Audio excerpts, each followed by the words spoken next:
Ryan Reynolds here for, I guess, my 100th Mint commercial. No, don't. I mean, honestly, when I started this, I thought I only have to do like 4 of these. I mean, it's unlimited premium wireless for $15 a month. How are there still people paying 2 or 3 times that much? I'm sorry, I shouldn't be victim blaming here. Give it a try at mintmobile.com/save. Whenever you're ready. $45 upfront payment equivalent to $15 per month. New customers on first 3-month plan only. Taxes and fees extra. Speed slower above 40 gigabytes. See details. This episode is brought to you by Experian. Are you paying for subscriptions you don't use, but can't find the time or energy to cancel them? Experian could cancel unwanted subscriptions for you, saving you an average of $270 per year and plenty of time. Download the Experian app. Results will vary. Not all subscriptions are eligible. Savings are not guaranteed. Paid membership with connected payment account required.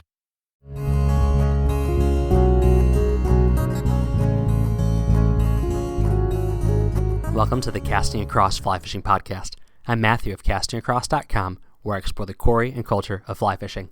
75 episodes of the Casting Across Fly Fishing Podcast. Thank you for listening to this one, and if you have, the ones that came before.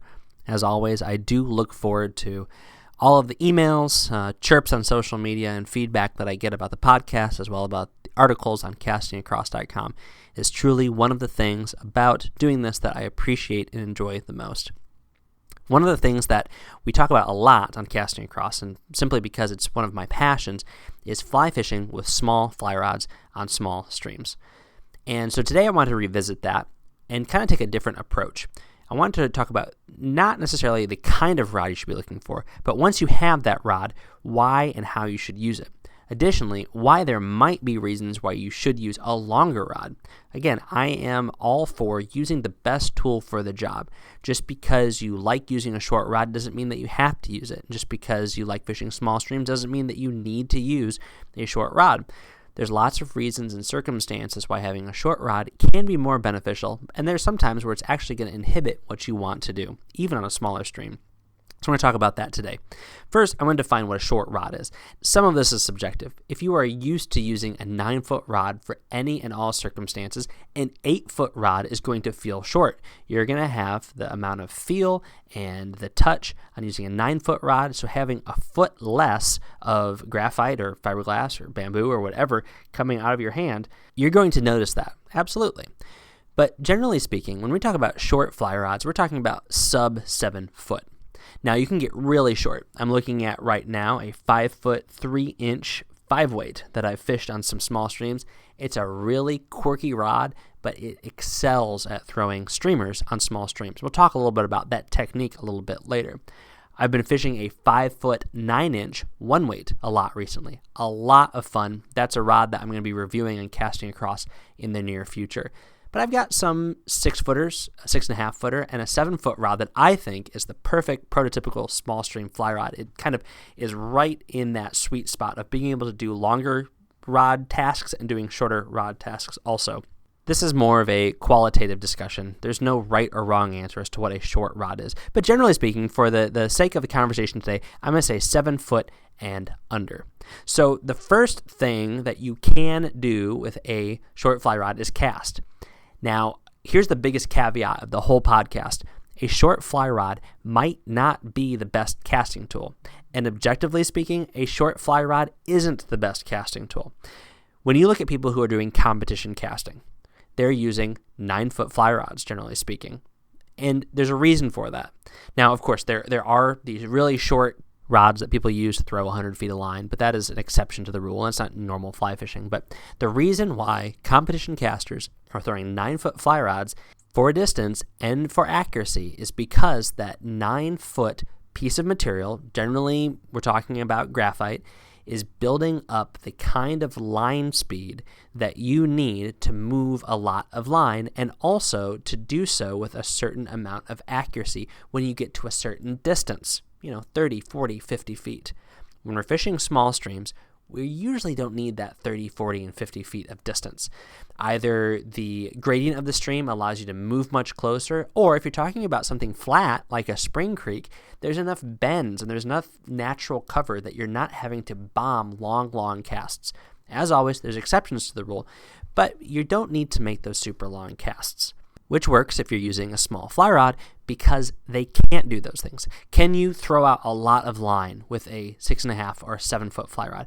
Of course, but they are not built for that. They're not designed for that. They're not meant to do that. So casting really doesn't count. And there's even some other circumstances where a short fly rod isn't the best. The bow and arrow cast, for example. You think that what better cast is there for a tiny stream with tiny quarters than a bow and arrow cast? Well, the bow and arrow cast really succeeds because you have the amount of line that you want out the end of your rod tip pulled back in your non-casting hand, and pulled back in such a way that you're able to bend your rod so there's enough spring when you let go of that. It's going to put that fly right where you want it. Well, if you only have a 5.5 foot rod, you're not able to generate enough spring to really push that fly out very far. So the shorter the rod doesn't make the short rod game better. There's always trade-offs, there's always benefits, and there's always kind of a cost-benefit ratio that you have to look at when you're talking about a fly rod. But where a short fly rod excels is controlling your back cast. Some people think, and a lot of people think from conversations I've had, that you need a tiny fly rod if you're fishing a small mountain stream, for example, because it's like you're fishing in a tunnel. And in one sense, that's true. There are certainly rhododendron choke points where you're really having to get down low physically and move that fly rod in this tight little circumference. But that is almost always an anomaly, or it's an inconsistent situation that you encounter, where if you look up, more often than not, you have a lot of clearance. And you look to the side and you look behind you, and although maybe there might be a bush right on top of the stream behind you, you can cast over that bush. And so having a smaller rod isn't just for fitting into the physical space. Kind of in the same way that maneuvering to the stream isn't a good reason to get a short fly rod. Is it a lot easier to move through dense underbrush with a 7 foot fly rod than it is with a 9 foot fly rod? Of course, but if that's your main concern, then break your 9 foot fly rod down into 4 pieces and put it on your back or hold it all in your hand, and you can get through even easier than if you had a 7 foot fly rod. So those two reasons aren't the reasons why you should have a short fly rod, both because of you're on a small stream, so you need a small fly rod. Well, maybe not. There might be a lot more clearance than you actually think, and moving through the brush isn't the reason also. But what you do get a benefit of having a smaller fly rod when you're on a small stream, you're able to limit the movement of your rod tip a lot more. And in doing so, you control where your line, your leader, and your fly ends up. So within a few foot variation, your line and your fly are going to be moving along the same path that your fly rod moves. And think about the different size arc that a 7 foot fly rod makes versus a 9 foot fly rod makes. There is a very large range of motion that those 2 feet differ in from the tip movement of a 9 foot fly rod and the tip movement of a 7 foot fly rod. So when you're talking about a general overhead cast, that's the difference. And that's why the 9 foot rod excels when making a longer cast, because it's able to move that fly line along that plane a lot further and generate a lot more line speed. But where the short rod excels is when it is in those tighter quarters, it's able to make that complete motion and move that line across the complete arc, the full forecast, the full backward cast, and it's able to do so in a much smaller and more compact area. And if you're not trying to throw 40 feet, you're only trying to throw 15 or 20 feet, you're able to do some kind of quirky things. It's not a perfect stereotypical cast. You're able to move that line side to side, up and down. You're able to make that cast where your elbow is not in the perfect spot and your hand's not in the perfect spot from the textbook perspective, but you're able to get that a lot tighter into your body. And all of a sudden, that 7 foot rod, the butt of the rod and your reel are kind of in front of your chest, and you're making this tiny little cast, mostly with your wrist, and you only have 5 feet of rod sticking up, straight up or quartered off to the side off of your shoulder. And so in doing so, you're able to control the tip of your rod and where your line goes.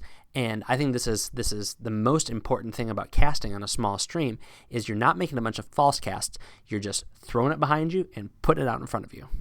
But you do want to be able to cast. You want a rod that allows you to cast on the stream, not just bow and arrow cast, not just little flips and flicks and dapping. You want to be able to cast. And so you want to find a rod that does fit in that physical space, but you're probably going to be surprised with how much rod you can get away with. I like to fish in small streams that have open canopy with an 8 or an 8.5 foot rod because it allows me to have a full cast and it allows me to have a nice delicate presentation with those smaller flies. A dry fly, especially a small mayfly, not some big chunky, attractor pattern, is going to have a lot more success if it's presented in a very, very delicate manner. And I think a longer rod allows me to do that a little bit better than a short rod does. But some small streams, you don't have the luxury of being able to have an 8-foot rod. You have to have something smaller, and that's okay if you realize that there are going to be some limitations. So that's the first word. It's casting. And although you can absolutely do a lot of great casting with a small fly rod, you usually don't need to do a lot of casting with a fly rod in the sense of distance. You need accuracy, but you also need line control. Line control in these circumstances trumps distance. So accuracy always matters, but line control in this situation is priority number 2, well before distance. The next thing is presentation.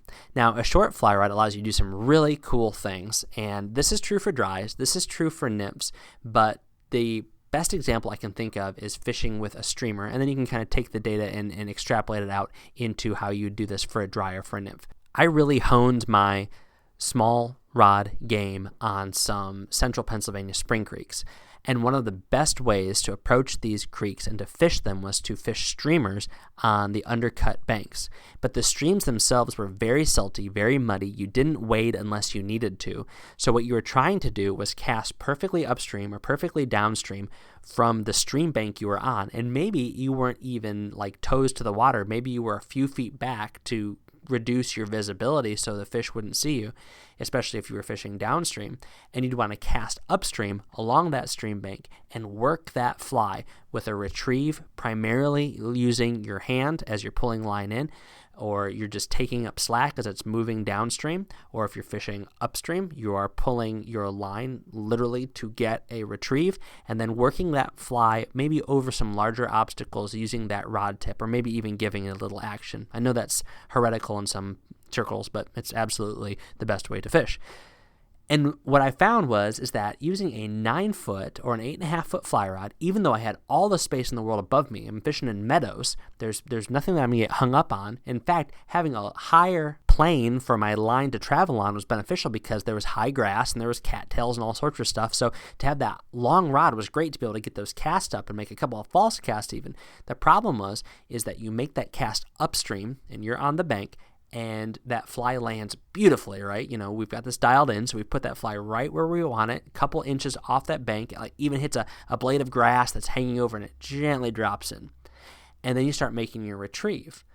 Well, you're not going to have your rod pointed directly upstream because even if you're doing a good strip set, in this situation, it's not the best way to set the hook, and it doesn't allow for a quick connection with that fish. You want to be able to use that rod in conjunction with a strip set a lot of times to hook up with these fish very well. So you're having this 9-foot or 8.5-foot rod perpendicular to the stream bank, and what happens? As soon as that fly gets within 15 feet of that rod where you're standing or sitting or kneeling, it starts to move towards that rod tip, or you start to get too much slack and now you're in danger of pulling it away from the fish, or that mend that you make, it pulls it straight out into the middle of the stream because it is moving towards your rod tip. Having a shorter rod, a 6.5-foot, 7-foot rod, allows you to let that drift come a lot closer to you before that fly starts moving out into the middle of the stream and away from the most productive spot you want to fish, which is under that stream bank. The same thing could be said from a weed bed or a bunch of rocks, or if you're fishing in a high mountain stream and you just don't have the ability to move exactly where you want to move because of a cliff or a very large rock or a drop off or something like that, you can fish the runs that you want to fish even if you are in line with them. You're not having to make a presentation across the stream. You can even fish right next to you. Now, of course, that's going to be a limitation of a shorter rod, is that if you have to fish across the stream, you're going to be pulling that fly towards you as opposed to keeping it in that line that you want to fish in. But hopefully you can move towards it and you can get yourself into a better situation. It's a lot easier to be able to wade to the spot you need to fish from than it is to get cute and choke up on your fly rod, for example. That is rarely a good choice. It doesn't often work very well. I have stories about that. Maybe I'll tell them one day about some very, very precarious situations I got myself in because I was choking up on the fly rod or even disconnecting it and casting only segments of it. But that is indeed for another day.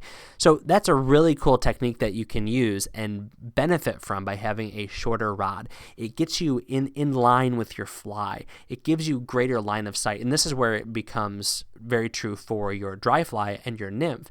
What you're effectively doing is closing up that angle between where you're standing, where the tip of your rod is, and where your fly and your presentation is.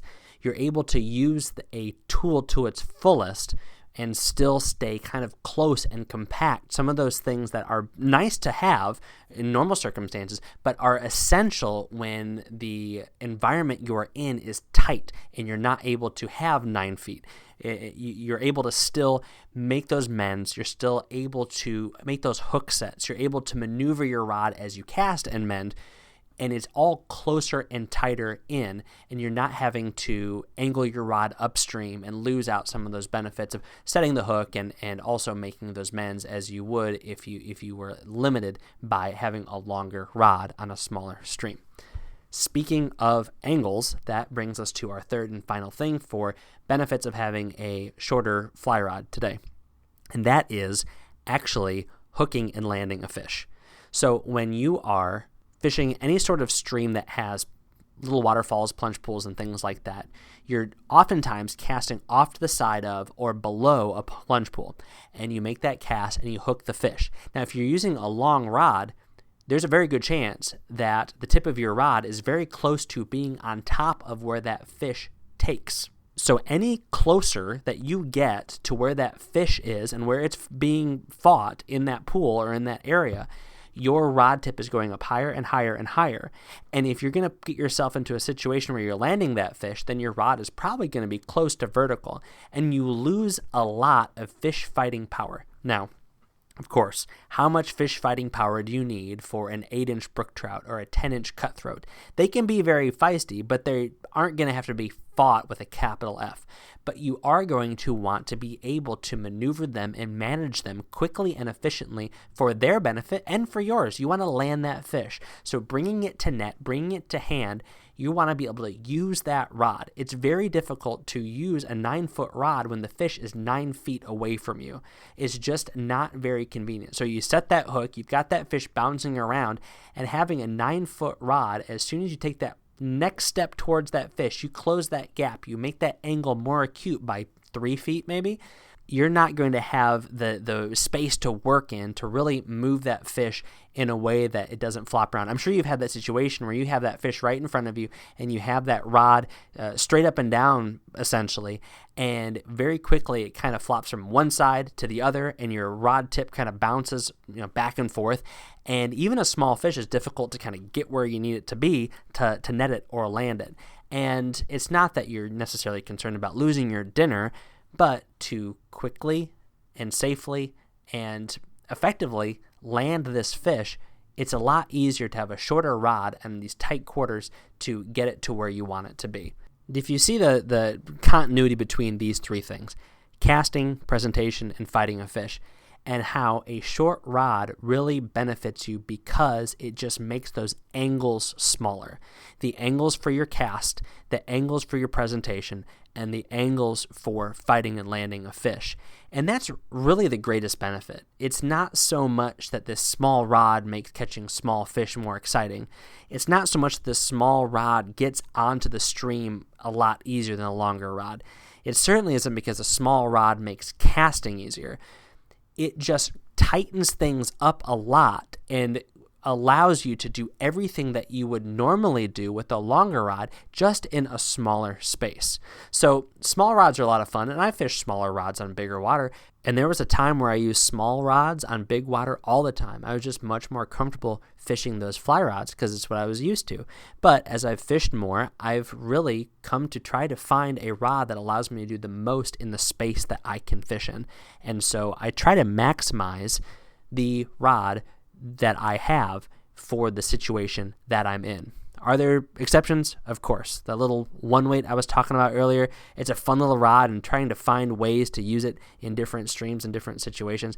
But it's a different kind of concept. It's about more of the journey than the destination. If you're talking about destination and having a good journey to that destination, then you want to find the rod that fits the stream the best. And for a lot of us, that means a shorter fly rod. If you want some ideas on some good small stream fly rods that are shorter, I have a page on castingacross.com called Small Stream Fly Rod Reviews. And it's all shorter rods. I think they're all sub 8 foot. So I've got some, 7.5 footers and 7-foot 9-inch fly rods in there. And they're all 0 to 4 weight. This podcast wasn't really about weights, more about length, so that's almost another discussion. But there are a couple of podcasts in the archives that talk about small stream fly rod selection. But today I just want to talk about 3 ways you should be using your shorter fly rods. This week on castingacross.com, 2 articles. Monday's was called This Is My Favorite Spot. I have had lots of favorite spots throughout the years, and I have a lot of favorite spots now. But what makes a favorite fishing spot a favorite fishing spot? It could be a memory, it could be consistency, it could be the kind of fishing that you can do or just enjoy being in that place. So I talk about a few former favorite spots and one of my favorite spots now. Then on Wednesday, there's an article called Ed Shank, 1927 to 2020. Ed Shank was a man who lived in the Cumberland Valley of Pennsylvania and who fished the Letort. He did a lot of other things, as all of us do, but that was the context in which I knew Ed. And so we had a handful of conversations over the years about fishing in Pennsylvania, fishing in general, and especially about fishing the Letort. And so this is a short article talking about a few memories and a couple of things that he had to share. And I can really say that Ed Shank and his book have been influential in my understanding fishing small water with small rods. Ed liked to fish with little 5-foot 3-inch rods, 5-foot rods, 5-foot 6-inch rods, and he caught some very large fish. They were heavier rods, and so he would fish them with 6 weights and even heavier than that. But really, really interesting fellow, and his book, Fly Rod Trouting, is a great example of fly fishing writing because it combines technique with narrative, and it's just the best of both worlds. So I strongly suggest you check out that article on the website today. This week's recommendation is a program called Save the Season. Save the Season is being put on by Postfly, and it's effectively a way to help guides who are being impacted by coronavirus, specifically their reduction in business. It's very hard to be in a drift boat with somebody if you're not supposed to be within 6 feet of other people. And of course, there's so many different ideas, opinions, and even within certain similar political, cultural ideologies of how we should be handling this. But the reality is that there are going to be people who are going to be playing catch up once this is all over. And so this is an attempt to reduce and minimize the impact that's going to have. Even if it's a little bit of something, then there's a benefit to that. And for a lot of people, this is really an investment. If they can put a little bit of money towards the guide industry and even maybe their favorite guide in a favorite region, then that little bit of investment today can pay off tomorrow when that guide is still operating as opposed to doing something else. So a lot of details. You can go to savetheseason.org and check that out. But one particular thing I wanted to show was the creativity and the resourcefulness and the ingenuity of the fly fishing community. And one example is Dean Wormel. You might know him as Gin Clear if you're on fly fishing social media at all. He likes and wins almost everything on social media. But he has tied up 12 squid flies, and they are great flies. They're the kind of flies that you would buy in a fly shop. Dean's a skilled fly tyer, and he is auctioning them off on his Instagram page at Gin Clear. You can find him pretty easy, and those proceeds are going to be put directly towards the Save the Season campaign. You can find links both to Save the Season and to Dean's Instagram page on the show notes from this podcast. And if you're listening to it live, the auction is going to end on April 22nd. And if you are catching this later, check it out. See how it turned out. That's always exciting. Thanks for listening to the Casting Across Fly Fishing Podcast. Please subscribe in your favorite podcast app and rate the podcast in iTunes. Then head over to castingacross.com where you'll find more info on this podcast and 3 posts a week on the people, places, and things that go into the pursuit of fish.